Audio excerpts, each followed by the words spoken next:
Hi everyone, welcome to Yoga and You. I'm Sanjana Prasad.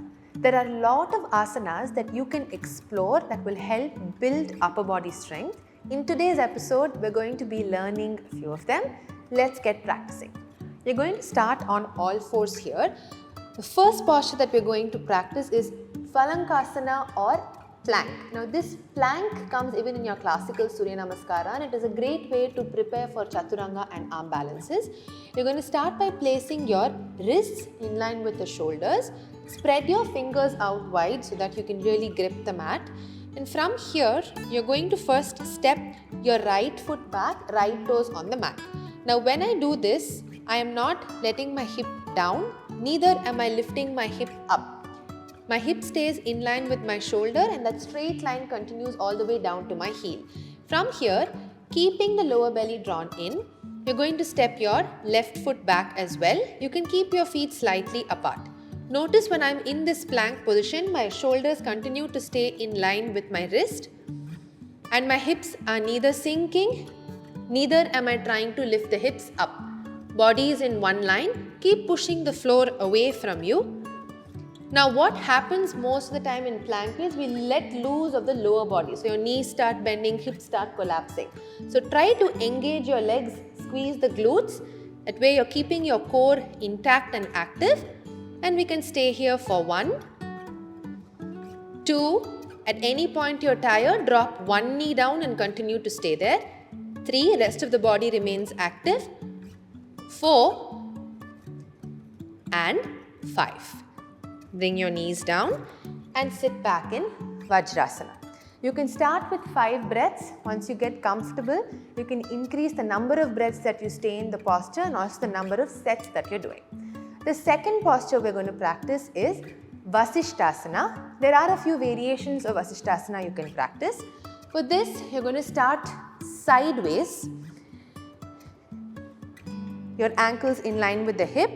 Your fingertips are going to be behind your hip, fingertips pointing back.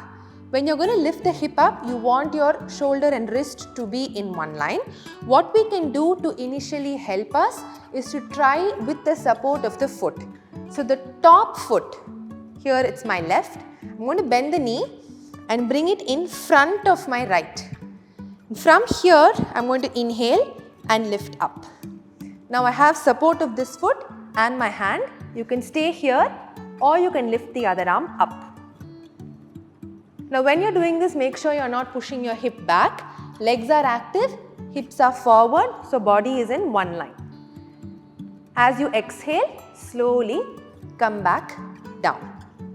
Another variation of Vasishthasana, you can come up. If you find this too challenging, drop the inner knee down. So this way you have support of both legs. This makes it a little easier for you to maintain the stability, also maintain the alignment in the posture. Keep pushing through your left palm and start lifting the right arm up. Now if this is very comfortable, I want you to lift your right leg up and try to maintain the balance here.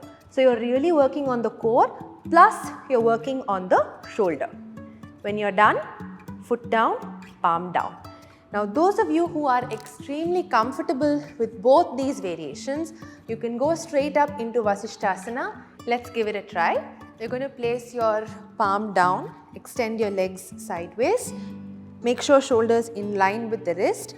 Palm can be on the waist here. So here if you're finding initially to push off the floor, you can also use your fingertips for support and then lift up. If you're very comfortable again, palm to the waist directly and lift up. Stay in Vasishthasana. Here again you can do a few variations. If you need support while practicing, you can bring the top foot on the mat. So you get support of both feet, you get a little bit more balance. If you're very comfortable, stack them one on top of the other. When you're ready, lift the other arm up. Breathe for 5, 4, 3, 2, 1. With control, slowly come back down, release the hands.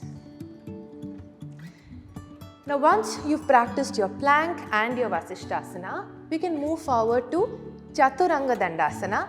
I'm sure a lot of us dread this posture. We're like, oh my God, Chaturanga is really difficult. But it's not. Once you have the required strength, you can definitely approach this posture. We're going to start again in plank. So you have your plank established here. Now from here, start leaning forward. And as you exhale, bend your elbows towards the body so that you can go down in one straight line. When you're ready, go all the way down to the floor and relax.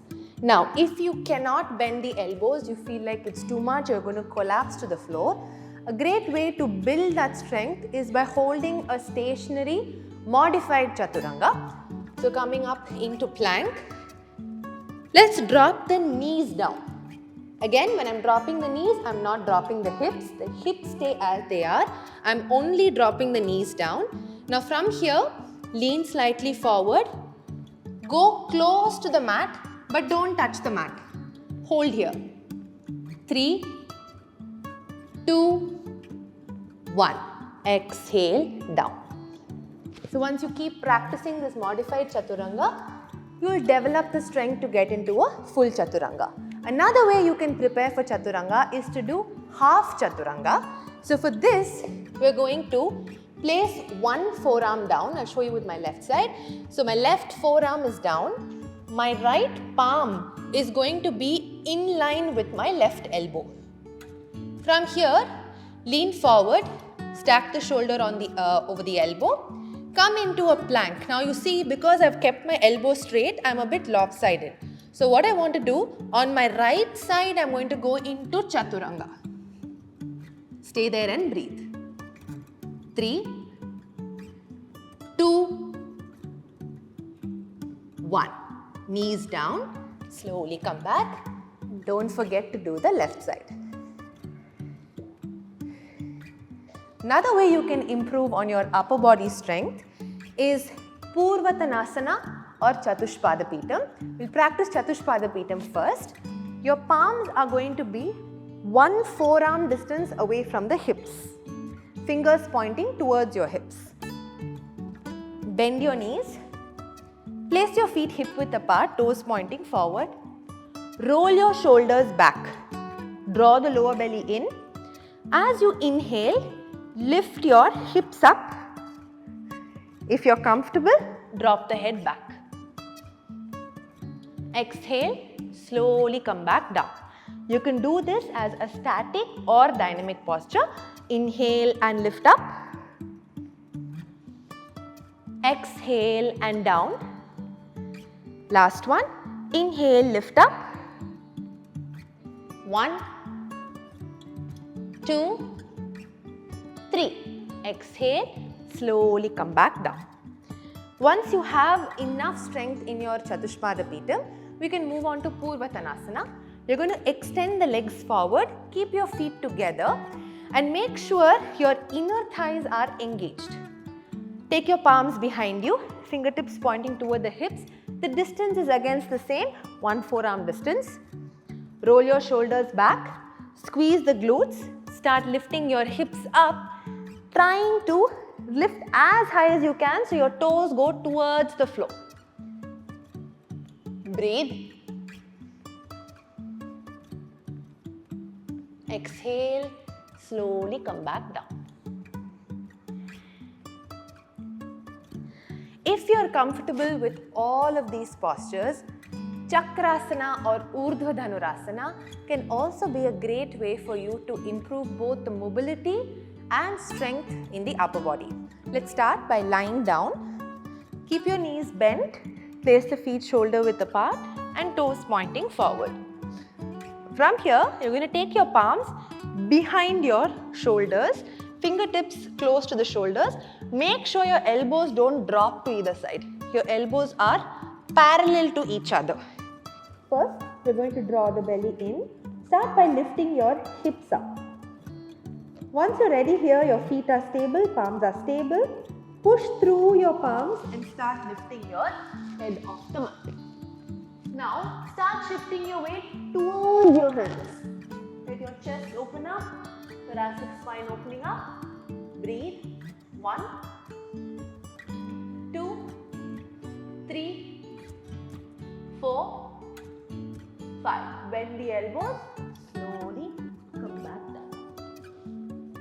Hug your knees into the chest. The more comfortable you get with Dhanurasana, you can increase the number of breaths you're staying in the posture. You can also repeat it 2 to 3 times for that extra strength and thoracic opening. Release your legs forward and completely relax in your Shavasana. These were few of the many asanas that can help to improve your upper body strength. Modify them and practice them according to your level of practice and make sure you're doing them consistently for the best results. I really hope this video was helpful. I'll see you in the next one.